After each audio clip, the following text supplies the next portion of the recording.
Matalo Samoa Entertainment TV mai pia ile amatanga le fo ivayaso ai si mai pafonga. E tātou tala toi Tuliloa e le i whaingo fiel whai unga le li loia sili langolango. Le fionga fui maono sefo ainu ue wha amawai mai le ofisa o le loia sili. Ila natali maina ua fsilingia le teopole ni sia sa whainga tāla walana whai unga wha amawai. Toi whawa yaso le ngalua i le ofisa o le loia sili. Ai olana whai unga i aia na i ala fo i mafu anga. Ai nate whaaftaia le loia sili le sunga sua Helen e Walwalk Lamp. Ile langlango ina o lana whai unga mai o lona taimi lea o lo totoe. E mo le solonga le leilava sa i o le taimi anu e se ai. E ei fo i lona mitanga i le au whai ngā luenga lea o lo totoe i nei ofisa o le loia sili. Ai mo ia o le wha moe i ao ngā le to mai ngā luenga na ia whai a mo lau tunu lau tele. E wha awa wai pe o nga lue mai i vai ngā tūma oti. Ai nate whaaftaia le taimi na ngalue ai, mo risi loia sili uma vai atu, e au fiai au mua ming leng wai, le malu Herman P. Retzlaff, savale Norma River Beetham Annandale, sua Helen Walwalk Lamp. Ia whaaftaia fo i le sao, Miss Rebecca Wendt, lo au Donald Kerslek, ma Miss Muriel Louis, a o ngalue ai i le ofisa o le loia sili. Wa iai tamali i mai le tumalo ngā ngai fumaunga numera lua wa abe iai le langolango le vang whaupawhai e le whaatua le atua sa ma uatasi po le whaas mo lana palo talaititi se teimi le otoe mamau. O mtai leo le tumalo e peo nā tangiel sao noa ngā te fono le whaas la uli le mali e tua pula te vau le watea Fosi Schmidt. Na tā pena mai lava i teimi le palo ta tele le tausanga utua nai. Pe tai otoe abe iai wha mua ai le umfai o na whaai lo mai swafa i li teimi nei o le tamali. O angia fo i sānoa ngā la uli lungo le whakasa TV. Le iei fo i o isi matai sa tau vāi le palo tataluai. Na o atu fo i, pei tai o le whaai unga e whai le taitai o le pāti. Al tapena ngalawa ia le vang whao whai ia ua o tapena pena. Matua fo i na tapena mai lava e taimin tātou tapena i fo i sa ini se tātou sui i. E tolu tātou sui ta pena i. Ia. Tolu tātou sui ta pena i. Na fole. Na fole. Mal tātou strategy le na fai. Tasi le tu malo. Tasi sui. E tātou le ta pena lava la i se fufunga o tau mate. Ela na tātou ta pena a spiriki palota. Ele tau nu. O va ele la. Malanga ngai whamonga numela lua. Sa iri mele e tolu sui. Ia. Ia. O le sila to olua, le sa matu tala noa ma wha marulu, iai o mai ina malolo. Ai aweri wha alangolongo mangai. Ia lela na tula i mai wha manuianga mo le whenga palo te awa ele. O le to olua volalana, e mua to e fisiri, iai le vanga whai po whio i elu la whina Ia. Ai au te tau tino wa Yesu i wa whai lo mai. E so in fai lo mai sa o mo fo fai nga palo tele na umanei. Ia o mai fai lo mai lo la to fia wai. Ia mo fa malulu ia. Ia tatia mai lang o le tonu e fai le fionga te tai. Ia. Ia mal mato so ko mit.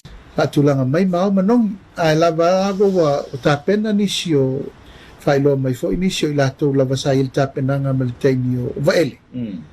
Ia te lo nai fatulanga i fa mo le vang fa fai e pe no fai atu te pola tapenanga ia tapenanga wo leva na mali fo mai fo tel tu lungo i ri fai ngo fie fo le asai no le al palo taina le tu malo le fasia yo le fai ngo fie ana sir fie peto free 4 against 1 ai se i mate tu pe mati tilo i tu manga al fasolonga au ia lava whainga whaavai ali.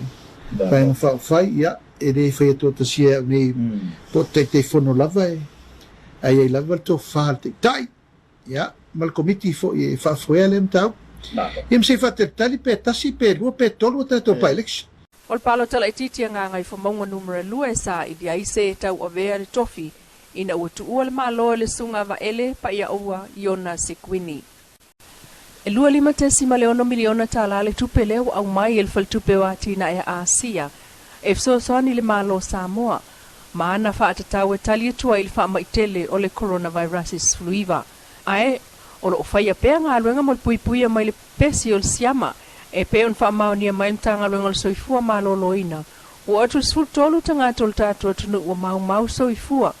Talu o Leilua le mai mua le fal mai tele mto tue le sa sulfitu o mati o le tausanga nei. Fata siai malao fai o tangata ua pisi el siama na malanga mai malato I fafo. Ma tangata ua pisi ai tuato no fanga fa anofo va vaia. Ua o tuaile fai o tātou tangata le taimi fa mawina e le fitu wafe se lau walu sfulima wa fiel siama koviti. Ta ua le fa atonu le faltupe na le ADB po le Asian Development Bank faltupe wati na e Asia. O le whaasosoa lea, o le ama whai e le malo Samoa o na whai awala e whaatontonu e le pisi el siama.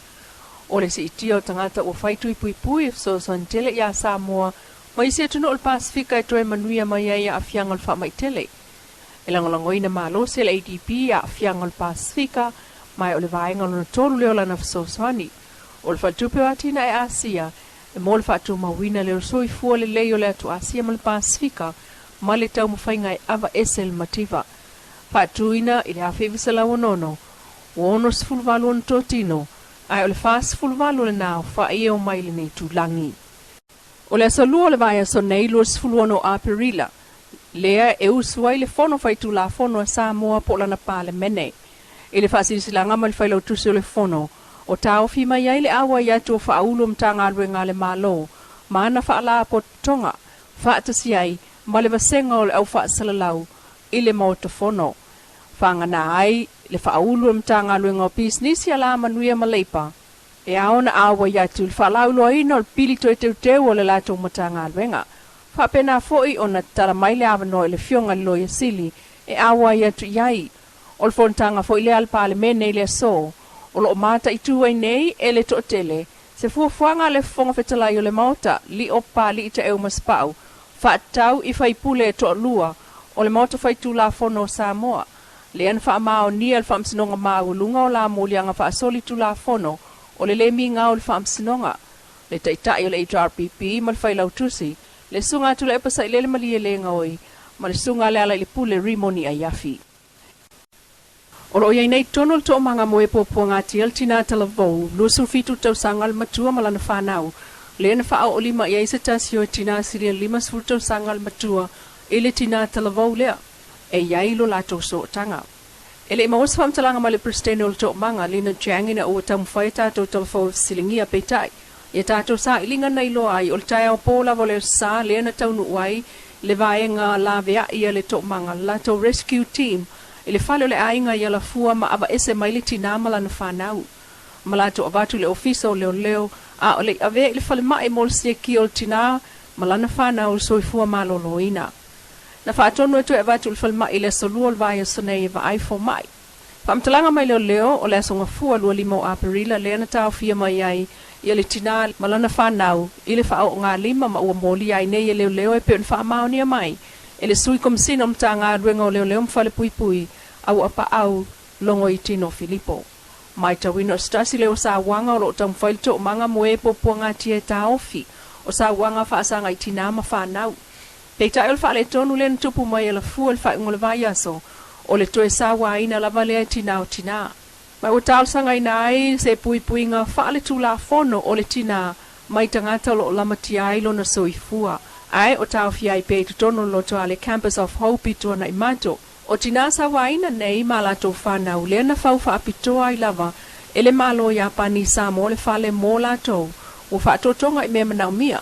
Leo lo mapo I nei le tina talavo. Malana fana ulai te to tolo Italia I so nga ili ilu la tong ta upu. A o tau fiai pe la lo va inga leo. Le tina le silia lima sfulu tau sangal matua, malana whanau teine to alua o tua I el wha o lima.